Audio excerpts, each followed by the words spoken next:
Señor amado, presentamos esta palabra con temor y temblor para la edificación de tu casa. Señor Jesús, sálvanos de nuestra función natural y cárganos en ti. Súplenos, satisface tú la necesidad de tu pueblo. Señor Jesús, ministra tú, trae la revelación, trae la infusión de vida, trae el poder del rema que transforma, edifica y habla. Muévete, Señor, muévete. Muévete como te mueves en los candeleros. Muévete en este mensaje, muévete entre cada oyente que estará oyendo este mensaje. Señor, de tal manera que quede impregnado un hablar tuyo en cada uno de ellos. Atamos a tu enemigo los obstáculos, los impedimentos, los accidentes, situaciones imprevistas. Toma control de cada detalle, Señor, para que tu pueblo sea edificado. Gracias, Señor. Amén. Santos, entramos al mensaje 5, ya estamos avanzando, y hoy entramos a un tema maravilloso que tiene dos secciones. Cómo conducirnos en la casa de Dios, ejercitándonos para la edificación. Y se supone que diga ejercitándonos para la piedad. Pero vamos a explicar más adelante por qué estoy diciendo para la edificación. Y es como si el título nos estuviera diciendo que la manera de conducirnos en la casa de Dios es ejercitándonos para la edificación. Y en cierta medida es así. Por otro lado, también podemos, como vamos a hacer, trabajar la primera sección de este título, que es cómo conducirnos en la casa de Dios, y luego profundizar más en lo que es el ejercicio para la edificación. Y el número romano 1 dice: escribo para que sepas cómo uno debe conducirse en la casa de Dios. Cómo uno debe conducirse en la casa de Dios. Y este aparentemente es un tema simple para nosotros, pero curiosamente no es tan simple para miles de cristianos que tienen conceptos desviados de lo que es la casa de Dios. Recuerdo en un compartir que el hermano Sterling mencionó que en cierta ocasión estaba en una ciudad remota de un país de habla hispana y entró con su esposa a un restaurante para comer algo, y obviamente la persona, al ver dos personas con la tez clara, pelo rubio, en ese pueblito, le dio curiosidad y se acercó y le preguntó que qué hacían por esos lugares. Y el hermano Sterling, buscando la oportunidad para hablar del Señor, le dijo: venimos a edificar la iglesia. Y ella le dijo: ¿de verdad? Nosotros también. Hoy acaban de traer los bloques para comenzar la nuestra. Así que después de ahí dice el hermano que explicar la realidad de lo que él quiso decir era muy difícil. Pero esa es la situación hoy. Esa es la situación hoy del pueblo cristiano. La iglesia es un edificio. Y para poder entender entonces este principio de la casa de Dios, nos gustaría traer un pequeño resumen de la evolución, y es la mejor palabra que puedo utilizar, la evolución del cambio, del proceso, hasta llegar a esta culminación de lo que se habla de la casa de Dios. Para eso vamos a entrar en el Antiguo Testamento y veremos este proceso. Y la primera obra asignada para que Dios tuviera un lugar físico en la tierra se ve en la culminación en Éxodo, que vamos a entrar dentro de poco. Y ahí lo primero que se habla es del tabernáculo. Es la primera obra que se hace para proveerle una habitación a Dios. Y se trae la palabra el tabernáculo. Dios le ordena a Moisés, Dios le dice todos los detalles, cómo hacerlo, proceso bastante complejo, largo, pero ese es el principio que se habla, el tabernáculo. Y entonces nos dimos a la tarea de estudiar un poquito qué significa la palabra tabernáculo en hebreo. Y la raíz de la palabra tabernáculo es la palabra shakán, de donde entonces se produce la palabra mishkan, que es lo que se conoce como tabernáculo. Pero la palabra shakán significa morar o residir. Morar o residir. No es tan sencillo como decir, pues, una caseta de campaña. No. Significa el lugar de morar o residir. Y esa precisión de esa palabra, entonces nos abre la puerta para ver con más profundidad por qué se utilizó entonces el Mishkan, el lugar de morar o residir, como la primera habitación, o la primera casa, o primer lugar para que Dios morara. Así que el Mishkan tenía como propósito producir una morada. Y esa morada era para Dios mismo. Y al finalizar, en Efesios 40:33, dice, finalmente erigió el atrio alrededor del tabernáculo y del altar y colocó el lienzo a la puerta del atrio. Así acabó Moisés la obra. Eso es después de mucho trabajo, muchas explicaciones y muchas medidas y muchos detalles. Así acabó Moisés la obra. En 40:34 dice, y entonces la nube cubrió la tienda de reunión y la gloria de Jehová llenó el tabernáculo. Y dice, Moisés no podía entrar en la tienda de reunión porque la nube estaba sobre ella y la gloria de Jehová llenaba el tabernáculo. Podemos afirmar que este fue el acontecimiento de más importancia hasta ese momento en la historia humana. ¿Por qué? Porque por primera vez Dios se estaba acercando al hombre de manera directa. Y este evento de que Dios descendiera a una morada física fue el inicio del proceso de la casa de Dios. Por ahí comenzamos. Así que ese fue el primer paso, el tabernáculo y Dios descendiendo a la casa de Dios. Y la gloria dice que llenó el lugar al punto que nadie podía entrar. Ahora el paso 2, el templo.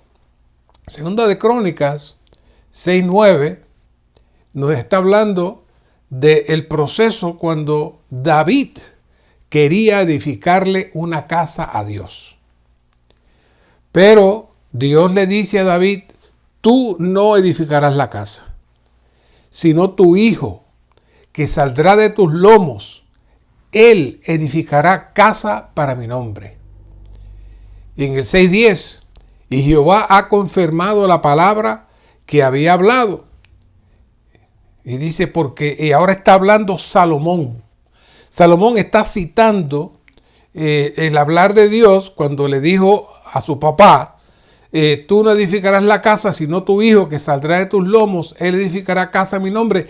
Y ahora Salomón dice, y Jehová ha confirmado la palabra que había hablado, porque yo me he levantado en lugar de David, mi padre, y me he sentado en el trono de Israel como Jehová había prometido, y he edificado la casa al nombre de Jehová, el Dios de Israel.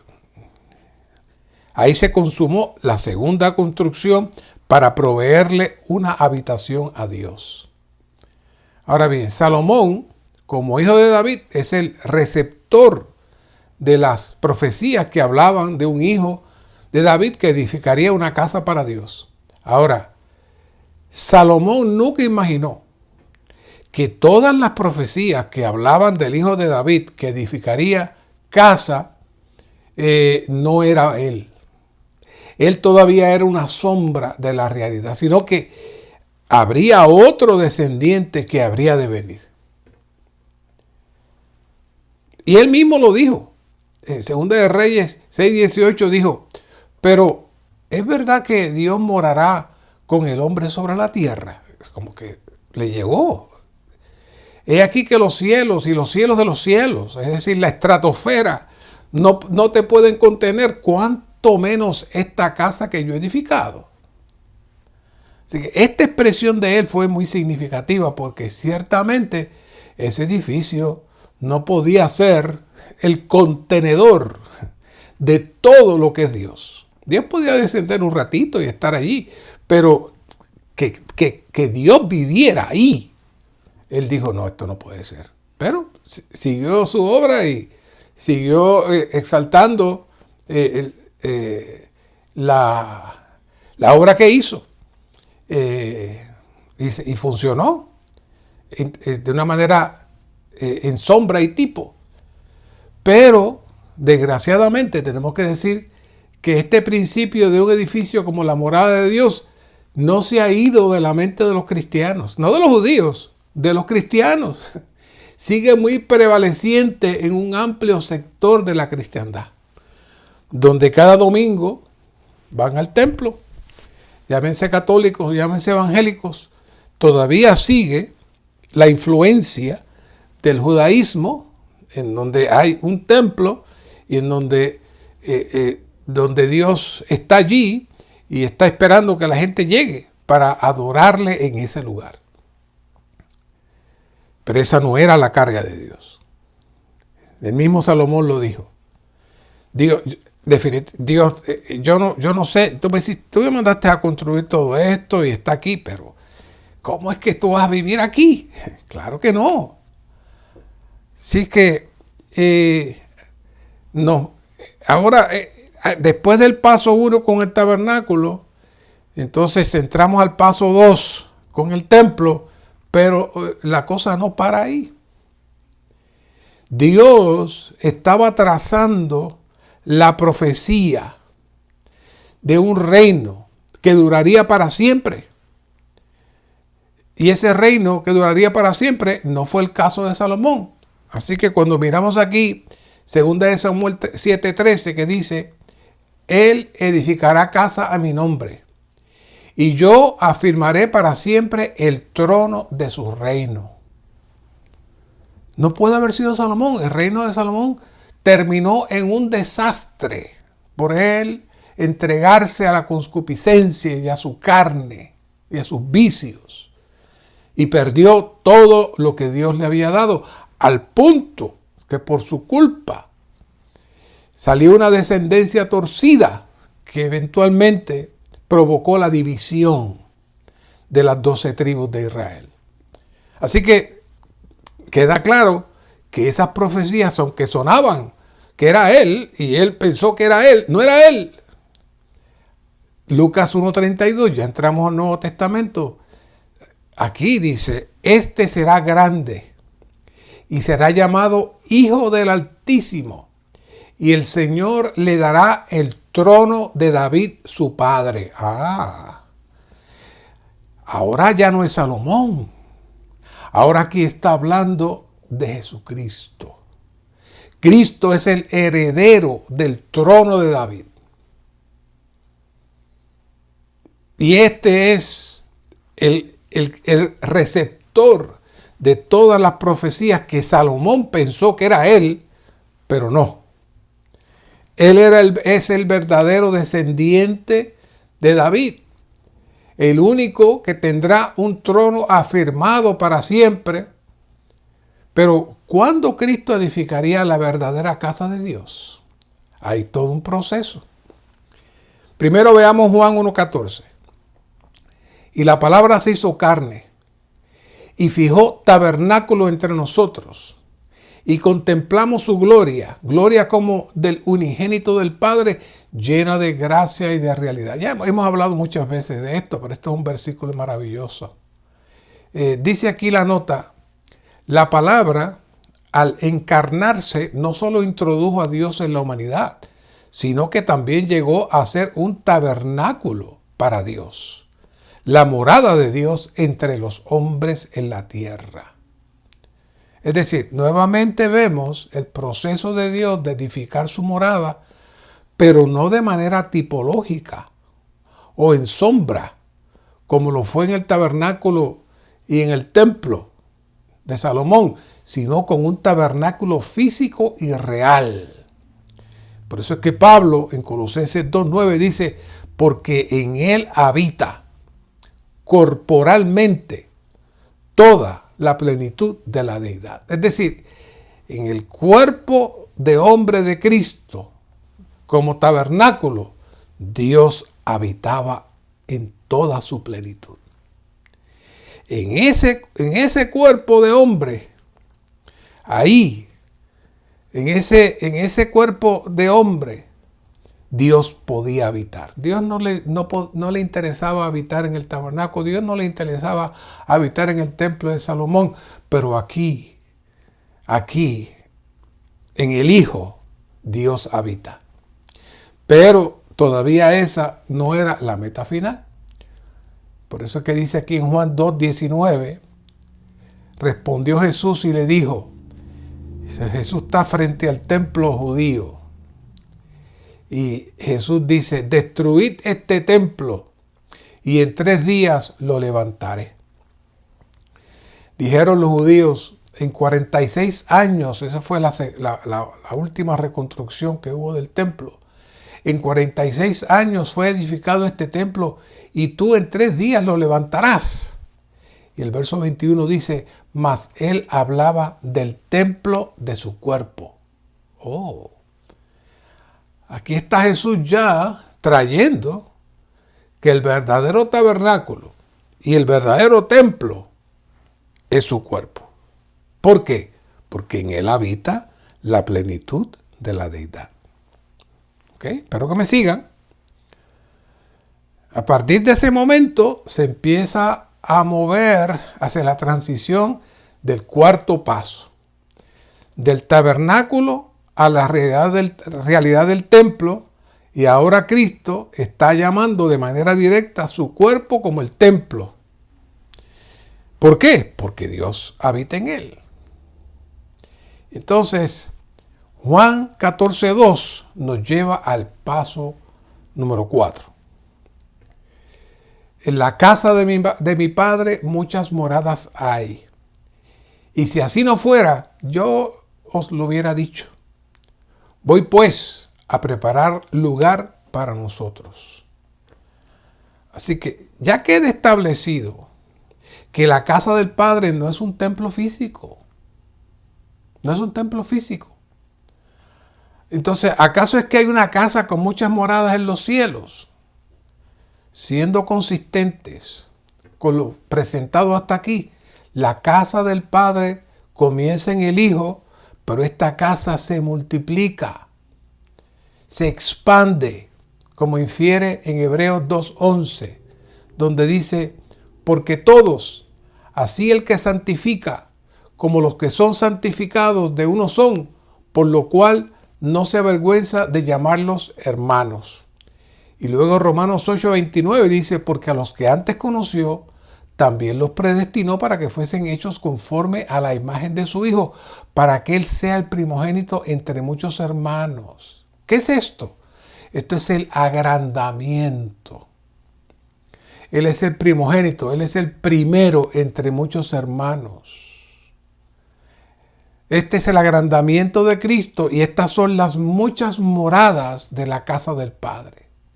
Preparar morada implicaba hacernos participantes de la naturaleza divina, como dice 2 de Pedro 2:4a, por medio de las cuales Él nos ha concedido preciosas y grandísimas promesas, para que por ellas llegaseis a ser participantes ¿de qué? De la naturaleza divina. Primero, el Padre habitaba en el Hijo, pero ahora el Padre en el Hijo habita en todos los creyentes que le han recibido.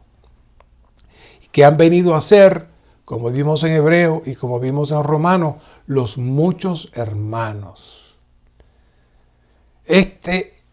Venimos a ser ahora el templo, como dice en 1 Corintios 6, 19. ¿Qué dice 1 Corintios 6, 19?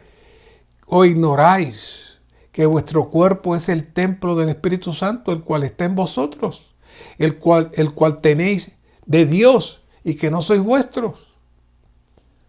Por un lado, somos el templo. ¿Por qué? Porque Pedro dijo que ahora somos participantes de la naturaleza divina. Pero por otro lado, estos muchos templos se hacen uno solo para hacer una sola casa con muchas moradas, que fue lo que el Señor le dijo a sus discípulos. Por eso, en 1 de Pedro 2:5 dice: vosotros también, como piedras vivas, sois edificados como ¿qué? Como casa espiritual, hasta ser un sacerdocio santo para ofrecer sacrificios espirituales a Dios por medio de Jesucristo. ¿Cómo es que somos edificados como casa espiritual? No es que usted solo es una casa, no, usted es una de las moradas de la única casa que Dios tiene. ¿Y sabes cómo se llama esa casa hoy? Esa casa se llama la iglesia. Esa casa, el apóstol Pablo la llama en Efesios 1 el cuerpo de Cristo. Y en ese cuerpo de Cristo, ¿qué habita? Habita el Dios triuno. Y habita en todos aquellos que la reciben. Por eso es que somos tripartitos, espíritu, alma y cuerpo. Y en nuestro espíritu es el lugar donde podemos identificar la conexión del hombre con lo divino. Y de eso vamos a hablar más adelante. Ahora, este proceso, y los que estamos en el recobro por algún tiempo ya saben por dónde voy. Este proceso de agrandamiento de esta casa va a tener una culminación en un tipo maravilloso que presenta Apocalipsis. Apocalipsis 21:2 dice: y vi la santa ciudad. Ya no es solamente una casa, ahora es una ciudad. El agrandamiento del tabernáculo al templo, del templo a una casa y ahora de la casa a una ciudad. La Nueva Jerusalén. Descender del cielo de Dios. Y aquí está la clave. Dispuesta como una novia ataviada para su marido. Obviamente Cristo no se va a casar con una ciudad. Esta ciudad es el componente de las muchas moradas que han recibido la vida divina y viene a ser ahora una entidad corporativa que Apocalipsis le llama la Nueva Jerusalén, que además de ser la santa ciudad, va a ser también, ¿qué? La esposa del Cordero. Maravilloso.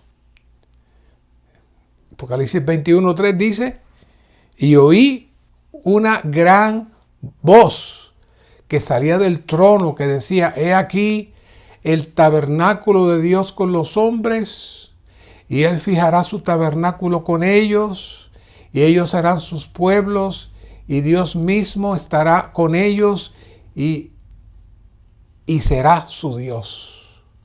Es decir, el agrandamiento de esta ciudad con el contenido de toda la Trinidad divina es la culminación de la Nueva Jerusalén. Eso es una visión completa. Así que cuando nos refiramos a la casa de Dios, tenemos que borrar la visión pobre y antigua del templo físico como la casa de Dios. Borre eso. Si todavía usted tiene eso, yo sé que no muchos de los que escuchan estos mensajes tienen esa visión, pero si usted la tiene, bórrela. Ya le comprobamos por la palabra el proceso de Dios en la Biblia que se está consumando. que se está consumando. Y si usted no sabía que usted necesita recibir al Señor en su espíritu, y usted necesita bautizarse, y usted necesita entrar en la vida de iglesia, hágalo, para que venga a ser parte de esta ciudad, que ahora está como casa corporativa y eventualmente será la ciudad, en donde Dios y el hombre son una sola entidad. Así que ya quedamos establecidos que somos la morada de Dios en la tierra, la cual tiene su expresión en los muchos hijos, y poco a poco estamos moviéndonos a ser la nueva Jerusalén. Y aquí vamos ya a entrar poco a poco a este bosquejo. Este bosquejo es un bosquejo que, si se lee como está, explica todo. No obstante, hay algunos aspectos que necesitamos profundizar, como este aspecto de lo que es la casa de Dios, para clarificar a todos los oyentes. Así que estaremos leyendo el bosquejo. Lo más que podamos, tocaremos los puntos más centrales como siempre, pero es un bosquejo muy completo, muy sencillo, muy maravilloso. Punto A dice: lo que Pablo ministró a Timoteo tenía que ver completamente con cómo conducirse en la iglesia. Así que ya pudimos ver la gran desviación en el cristianismo tradicional, que ha llevado a miles a vivir fuera de la casa de Dios y no saben conducirse en la casa de Dios. Ellos no saben conducirse en la casa de Dios. No es llegar temprano, no es quedarse calladito, no es hacer ruido, eso no es. Vamos a ver qué es conducirse apropiadamente en la casa de Dios. Ahora bien, el problema principal, y esto lo repetimos una y otra vez, y van a escucharlo en el próximo entrenamiento que se está llevando a cabo. Los hermanos traen esto nuevamente, que hemos estado trayendo mucho. Hay una gran batalla en el universo. Y esa batalla tiene un objetivo. Dios desea regresarnos a su atmósfera, su dimensión, para que seamos infundidos con Él mismo, hasta que recobremos completamente todo lo que Él es. Y eso empieza con este proceso del Padre habitando en nosotros, hasta que finalmente seremos glorificados y nuevamente el orden del universo sea restablecido. Ahora, este proceso tiene muchas maneras de verse, pero una de las maneras es la que presenta Pablo en 1 Timoteo 3:15. Y hemos hablado de esto antes, pero yo necesito otra vez presentar este punto que es crucial. El mensaje pasado, de hecho, estuvimos trabajando con lo que es el misterio de la piedad. Y estuvimos hablando de que la palabra piedad en griego es eusebeia. Así que voy a estar refiriéndome a esta palabra eusebeia, que lo que significa es el misterio de la verdadera adoración, el misterio de la adoración genuina, buena, perfecta, y sebeia, adoración. Eso es lo que significa esa palabra. Ahora, esta adoración, como vimos, no es ir a un lugar para alzar las manos, cerrar los ojos, cantar, movernos de un lado a otro, decir alabanzas al Señor. Si usted lo hace, amén, yo no tengo problema, pero esto que está hablando el apóstol Pablo aquí no es eso, sino lo que el Señor le dijo a la mujer samaritana en Juan 4:23, donde dice: mas la hora viene, y ahora es cuando los verdaderos adoradores adorarán al Padre en espíritu y con veracidad, porque también el Padre tales adoradores busca que le adoren. Me perdonan que voy a traer algunos puntos del mensaje pasado, pero necesitamos encajar todo esto otra vez.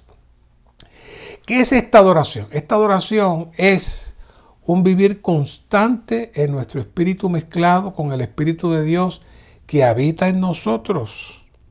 Esta oración no es algo para hacer ocasionalmente, sino es la esencia de nuestro vivir en Cristo.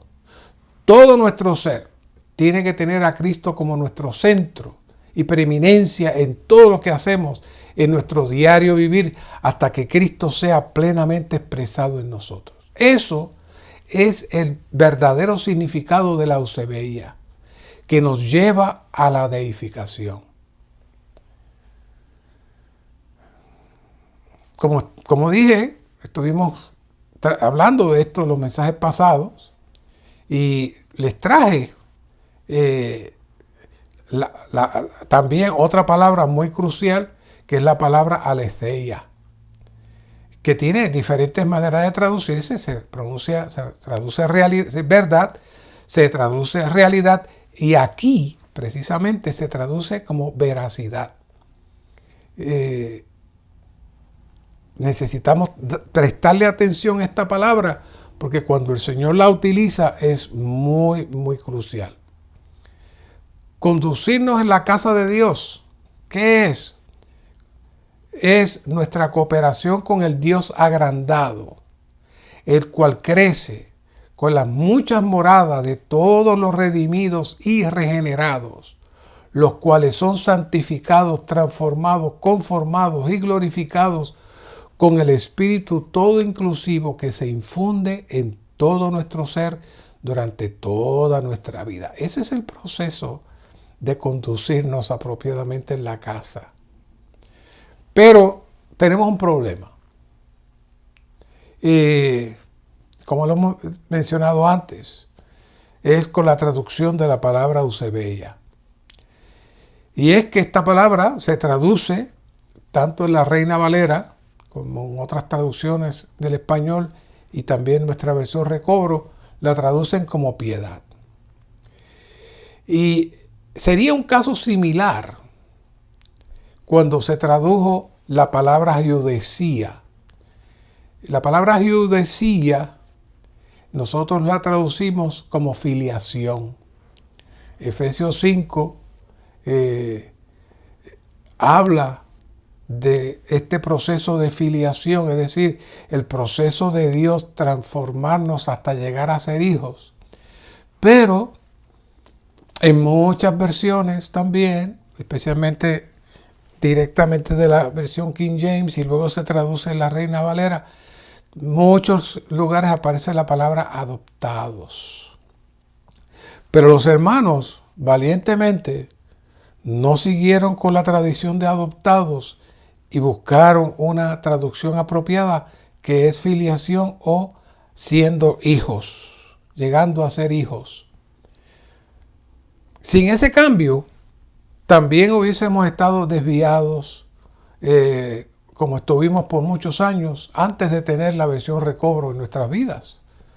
Una vez que llegó la versión Recobro, los ojos se abrieron y nos dimos cuenta que nosotros no fuimos adoptados, fuimos engendrados, como dice Juan 1, 12 y 13. Fuimos engendrados por Dios directamente. ¿Engendrados con qué?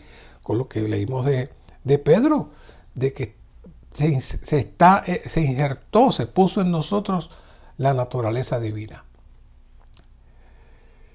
No sé si esta palabra en algún día habrá alguna reconsideración en este asunto, pero yo, siendo fiel y firme, siempre que compartamos de estos versículos, traduciremos la palabra piedad por una palabra mucho más afín con la carga del griego de eusebia, que es deificación, que es el proceso mediante la adoración constante en donde Dios se imparte a nosotros para que seamos deificados. Es profunda esa palabra.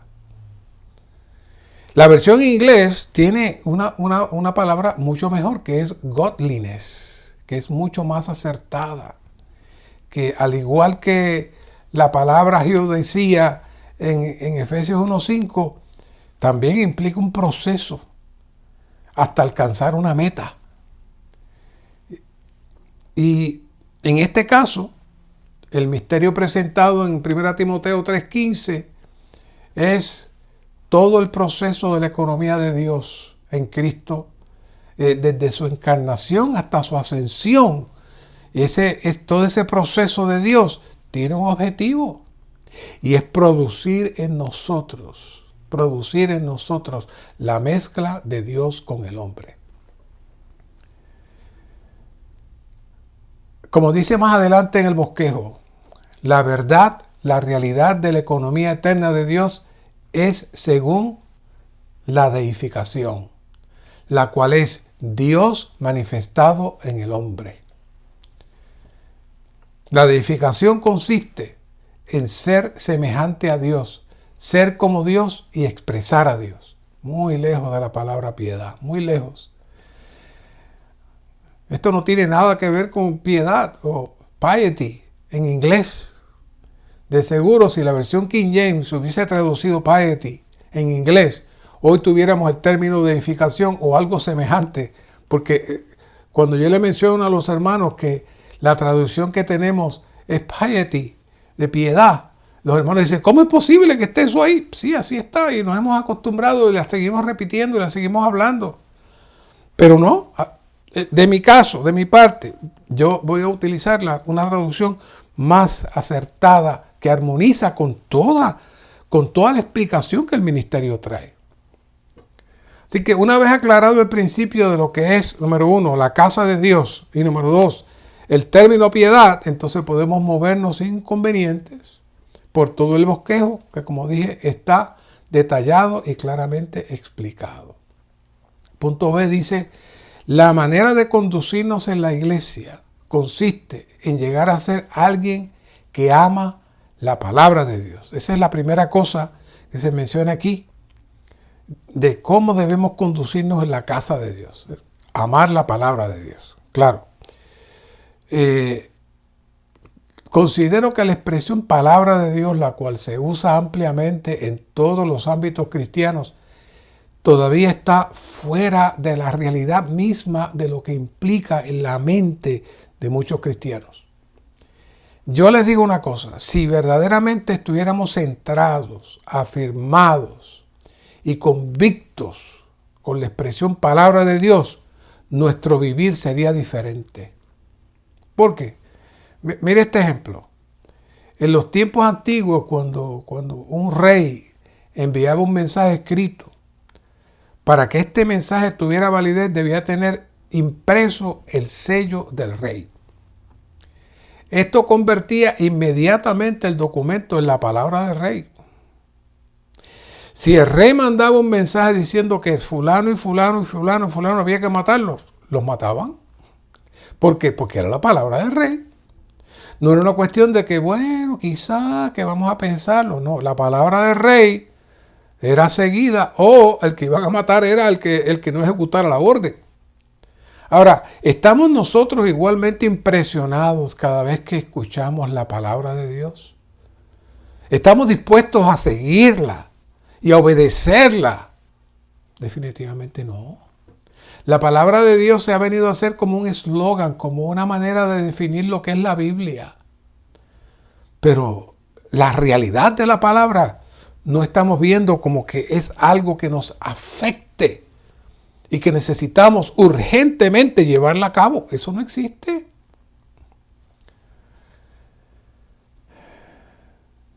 Dios necesita marcarnos definitivamente con el sello del Espíritu para que cuando el hablar salga, nosotros podamos emitir el peso de la seriedad de esta palabra para que muchos puedan sentirse convictos para que esta palabra se lleve a cabo. Y esto no es nuevo. Mire, allí en Juan 5 se presenta un diálogo muy interesante. Jesús le dice a los fariseos, escudriñad las Escrituras, porque a vosotros os parece que en ellas tenéis la vida eterna. Ellas son las que dan testimonio de mí, Juan 5:39. Pero luego el versículo siguiente dice, pero no queréis venir a mí para que tengáis vida. Ese es 5:40. ese es el gran problema. Nos falta la realidad de Cristo mismo en nosotros como la realidad de la palabra. Tenemos las escrituras, tenemos el ministerio, somos hermanos de la iglesia, nos reunimos, pero escudriñamos las escrituras, pero todavía no nos hemos entregado completamente para que esta palabra de Dios se lleve a cabo.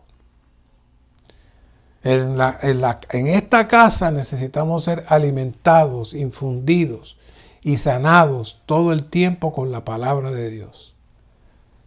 Para esto necesitamos abrirnos a Él, para que Él avance en nosotros, no como conocimiento, sino como vida. Y que no seamos algún día reprendidos, como el Señor reprendió a los fariseos, por escudriñar las escrituras, pero sin tener la realidad de Cristo. Punto C dice, respetar la autoridad de Cristo como cabeza y portar la verdad.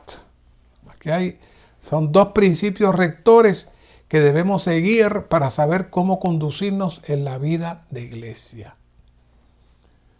Respetar la autoridad de Cristo como cabeza y portar la verdad lo describe el apóstol Pedro de una manera bien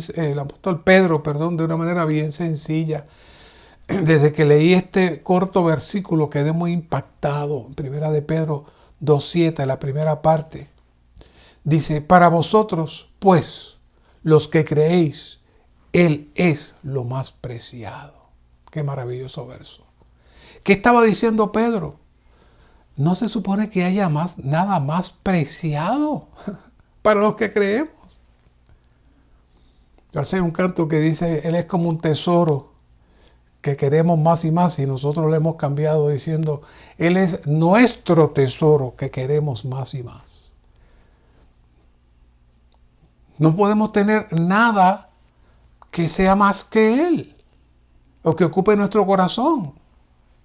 Así que para poder comportarse adecuadamente en la casa de Dios, necesitamos que Cristo sea el preeminente.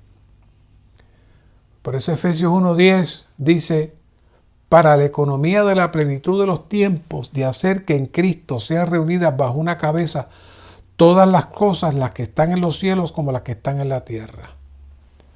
¿Saben? Cuando Satanás se salió de Dios, se salió de la cabeza.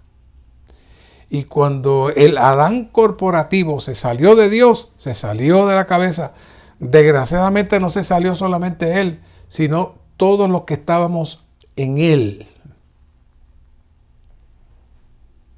Pero para estar en la casa de Dios y comportarnos apropiadamente en la casa de Dios, tenemos que renunciar a todo lo que no sea Dios como nuestra cabeza, a todo lo que no sea Dios como nuestra prioridad, como nuestra preeminencia. Imagínense que un día su cuerpo no quiere estar bajo su cabeza y que quiere estar debajo de la cabeza de un gorila. Oiga, usted dirá, hermano Mario, usted está medio raro hoy con este asunto. Oiga, sería terrible, es una imaginación. Pero déjeme decirle lo siguiente. Hoy no estamos bajo la cabeza ordenada para nosotros, sino bajo la cabeza de algo peor que un gorila. Es la cabeza de Satanás mismo. No nos gusta eso, ¿verdad? Así es. La cabeza de Satanás mismo. Él infunde, nos mantiene conectados, infundiendo sus pensamientos para que supuestamente nosotros libremente elijamos lo que vamos a hacer y lo que vamos a decidir. Pero es mentira. Estamos siendo manipulados constantemente por otra cabeza que no es el Señor. Considérelo. Para estar en la casa de Dios necesitamos estar bajo una cabeza. El segundo punto es portar la verdad. Claro, sé que podemos caer en la tentación de pensar en que portar la verdad es tener mucho conocimiento del ministerio. Pero no podemos pasar por alto el segundo mensaje que hablamos, donde entramos en la diversidad de la palabra aletheia que mencioné hace poco, en lo cual la palabra realidad aparte de la palabra verdad, que está implícita, es crucial. Vimos en ese mensaje que la carga principal es que después de entrar en la verdad, esta nos lleve a la realidad. Y entonces podemos portar la verdad, no para ser enseñada, sino para ser vivida y expresada. Punto D. A fin de conducirnos apropiadamente en la casa de Dios, la iglesia, necesitamos ocuparnos de la sana enseñanza. Una bendición inmensa que tenemos hoy en el recobro, especialmente como yo, que vengo de otros grupos cristianos y aún por muchos años estuve en una denominación y estudié en un seminario y todas esas cosas. Aquí hoy yo siento que estoy lleno y rodeado de todas las riquezas de Dios. Aquí podemos decir, la palabra no escasea, como sucedió en el Antiguo Testamento. Es lamentable que en muchos lugares usted observa esos programas de televisión de las llamadas mega iglesias, aparte de recoger millones de dólares, miles de dólares, se habla de todo menos de las cosas profundas y serias, de la economía de Dios, del proceso de Dios, de la necesidad que el hombre sea infundido y mezclado como el hombre tripartito para ser renovado y que Dios sea expresado en él. Eso no se escucha por ahí. Pueden hablar muchas cosas psicológicamente, inspiración y ánimo y aquello y lo otro, pero todo es mental. Hoy en el recobro del Señor tenemos tanto y tanto y tanto que no nos da el tiempo, porque hay un fluir abundante de la palabra.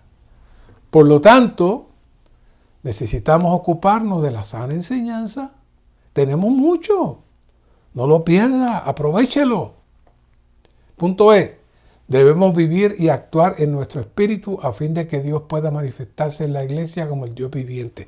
No voy a entrar ahí porque en el punto 3, Romano 3, vamos a trabajar bastante con eso. Romano 2 dice, indiscutiblemente grande es el misterio de la deificación. Yo sé que iba a decir la piedad, pero no. El misterio de la deificación, ese es un misterio grande.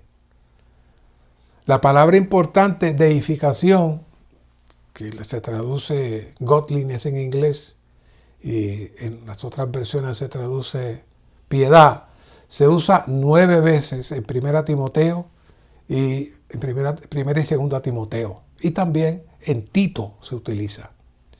La deificación es un misterio porque es real y viviente, pero a la vez es invisible. El pleno conocimiento de la verdad es según la deificación. Ya hablamos también en los mensajes anteriores sobre el pleno conocimiento de la verdad.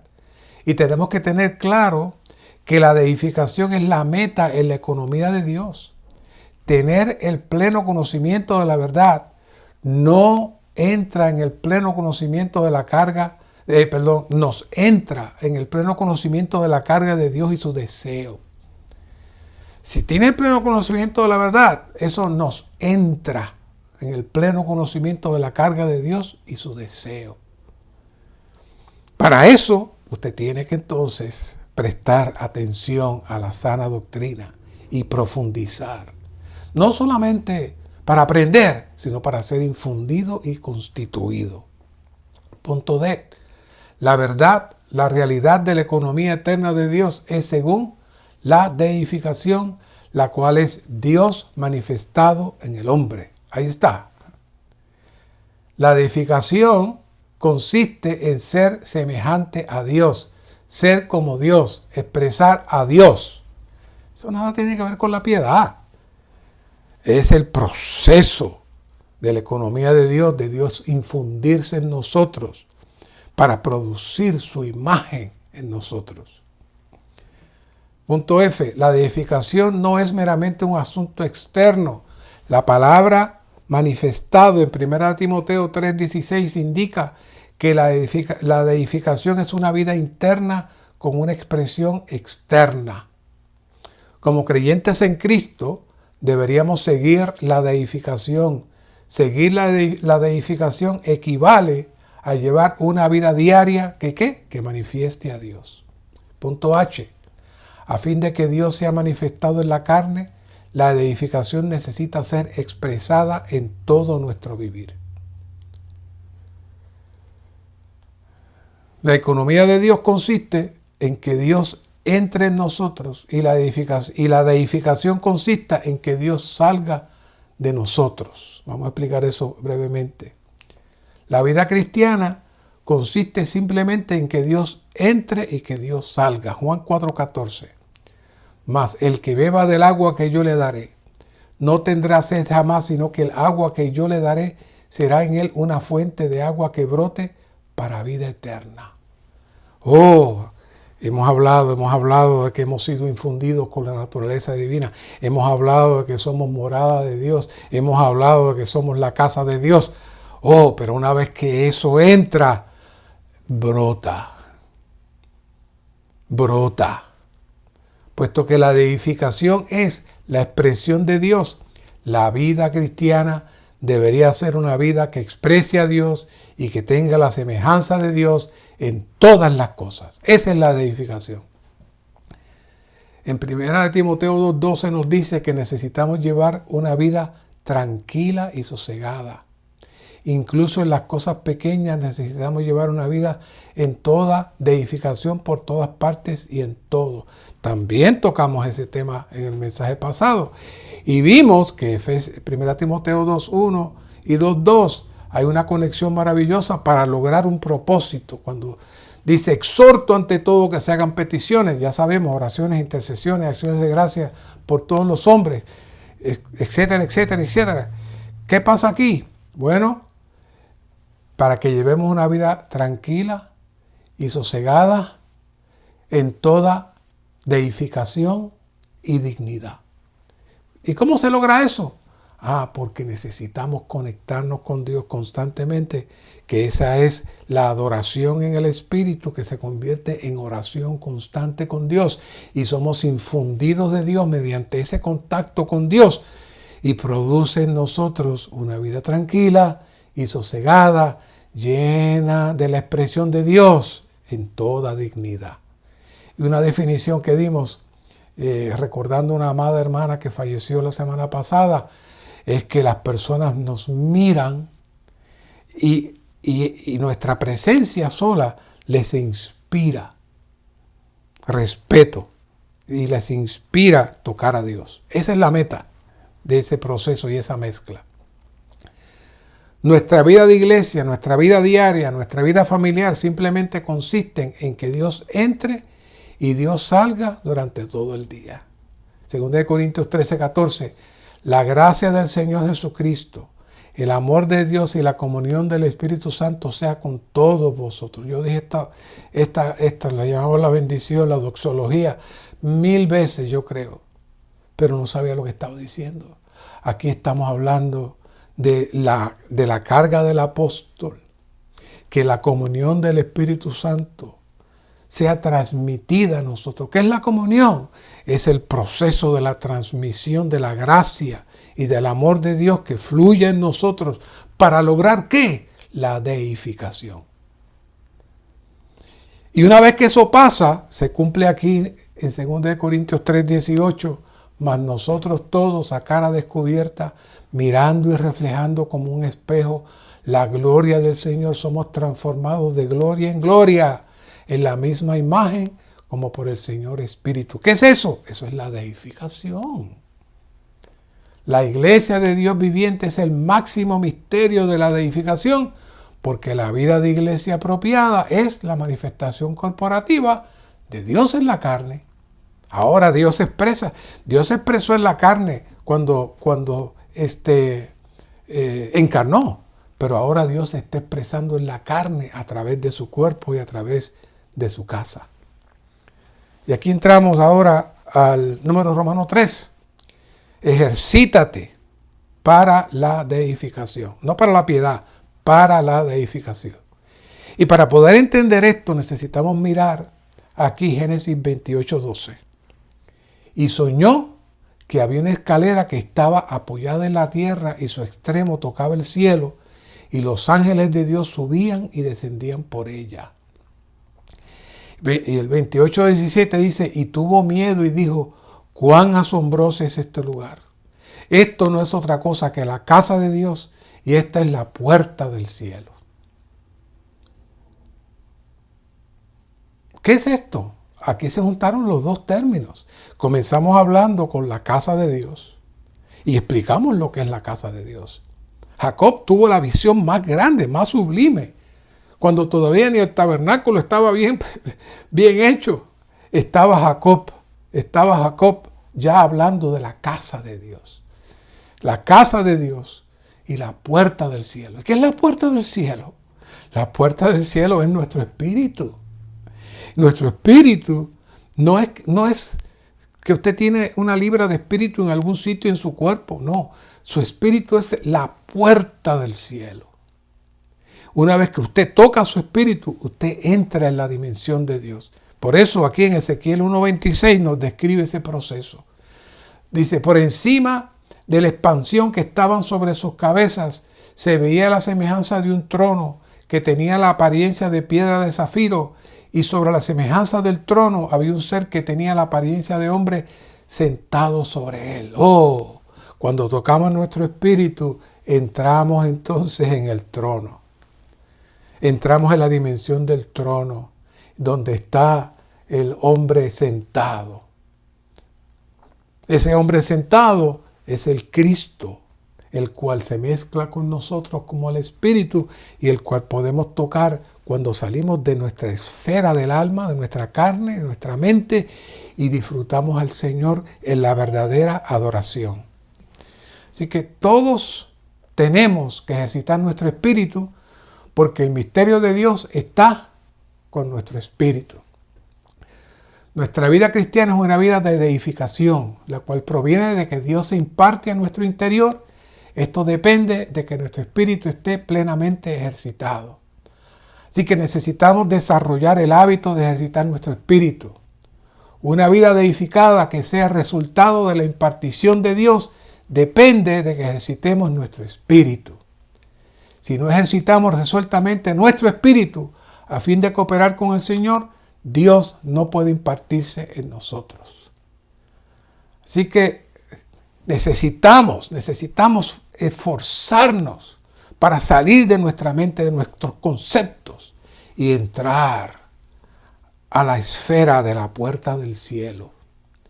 Ya la conexión Cristo la hizo, impartiendo su vida divina en nosotros. Así que eso requiere que nos obliguemos. A nadie le gusta hacer ejercicio, pero cuando usted se propone hacer ejercicio tiene que esforzarse. Así que ejercitar nuestro espíritu equivale a poner nuestra mente en el espíritu. Es entrar nuestro ser para adorar a Dios en espíritu y en realidad o veracidad. Cuando ponemos nuestra mente en la carne, tenemos el sentir interior de muerte, el sentir de debilidad, vaciedad, inquietud, desasosiego, depresión, sequedad, oscuridad y dolor. Pero cuando entramos en el espíritu, entramos en la dimensión del trono. Es el lugar y es la meta de todo este proceso de la deificación. Así que la estrategia del enemigo siempre consiste en mixturar nuestro espíritu con nuestra alma. Todo lo que somos, todo lo que tenemos y todo lo que hacemos debe estar en el espíritu. Todo cuanto Dios es para nosotros está en nuestro espíritu. Su gran problema está aquí en la mente. No se deje llevar de su mente. Sus pensamientos, sus deseos, tantas cosas que el enemigo le pone. No caiga en la trampa. Vaya a su espíritu. Tome al Señor. Invoque al Señor. Y si siente que no puede, limpie. Vaya, tome la sangre. Clame al Señor. Busque qué ha pasado, que se rompió la comunicación, y volverá el Señor a fluir en usted. Esto es todo un proceso. Ejercitarnos para la deificación equivale a ejercitar nuestro espíritu para vivir Cristo en nuestra vida diaria con miras a la edificación de la iglesia como el cuerpo de Cristo. Gracias, Señor. Amén.